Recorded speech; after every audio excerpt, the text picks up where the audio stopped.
people in some countries are getting exploited by working for less than the minimum wage because they can't find employment in their own country. If you're interested in listening to more about this, you're in the right place. Stay tuned.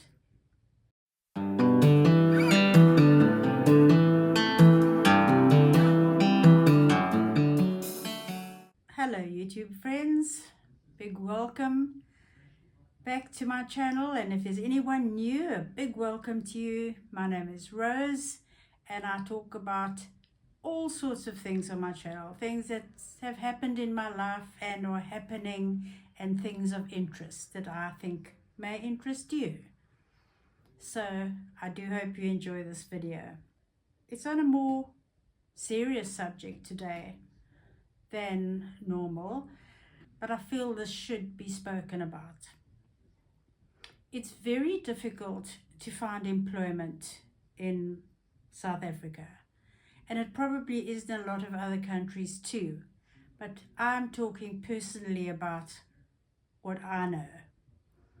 With the result that it's become quite popular for people to work remotely for countries abroad, Europe, England, America.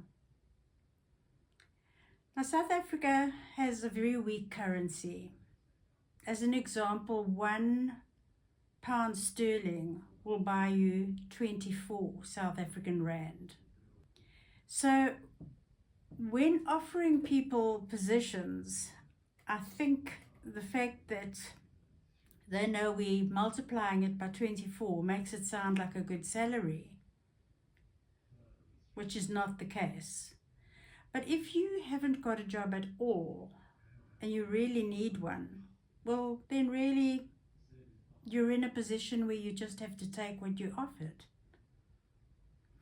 Now, I put my name forward a little while ago for a remote position, and when I was in England recently, I got contacted to say that they would like to interview me for the position. Now, this would normally have happened via Zoom, but I was in London and I thought, well, that would be nice.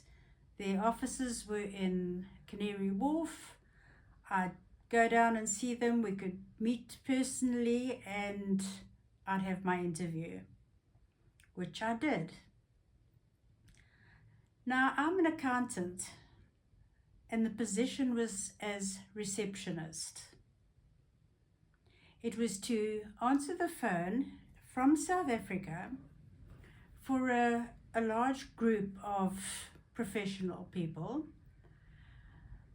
make appointments, help them sort out their medical accounts, their medical insurance, everything that you would find the lady on the other end of the phone in London would be doing. The only difference is that the person in England doesn't know she's talking to somebody in another country. So it's actually can be quite a good idea. You know, you don't have to be sitting at the front desk to be answering somebody's telephone. So I went for my interview and it went really, really well. And I could actually tell less than halfway through the interview that I was favoured for the position. I was on my way home in the train back to where I was staying in London, and I was already informed that I had the position. Now, the gentleman interviewing me had said that the office administrator would discuss the remuneration with me, and I understood that perfectly. I was offered £4 an hour. I don't know if anyone's aware that the minimum wage rate in England is £12 an hour. But because they've got this feeling that we're multiplying it by 24, that it's a lot of money, it's not a lot of money at all. So what that equates to is Somebody in England working for a group of professional people, answering their phone, making their appointments, and everything that goes with it, for £720 a month.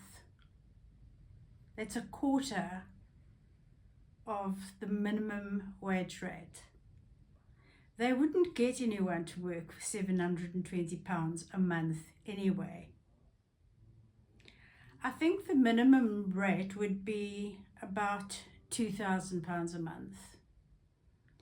And from the bit of inquiring I've been doing, for £2,000 a month, you're not getting a highly skilled person.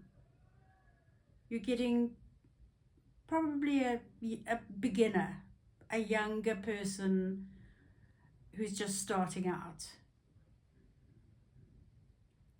Why then could I not have been offered £2,000 a month? That would have, multiplied by 24, been a decent salary to work for. I would have been happy earning a decent salary, and the employer should certainly have been happy paying £2,000 a month, which is a very low monthly salary.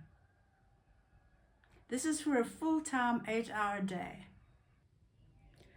Now, I don't know what you think, but as far as I'm concerned, this smacks of exploitation. People in countries where they cannot get employment are being offered a quarter of the minimum wage rate. That's exploitation as far as I'm concerned. I'd love to hear your feedback on this. And yes, I know, if you haven't got a job, you'll take anything. But it's just, as far as I'm concerned, it's just morally so wrong. Just imagine if I'm talking to somebody in England now, perhaps or even in America, you could work it out for yourself too. Would you go to work for 8 hours a day, 5 days a week, for £720 a month? No, you wouldn't. It's an insult to the person that you're employing.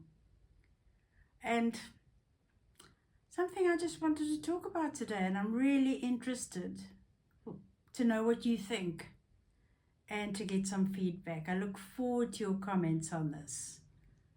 Until next time, take care. Bye for now.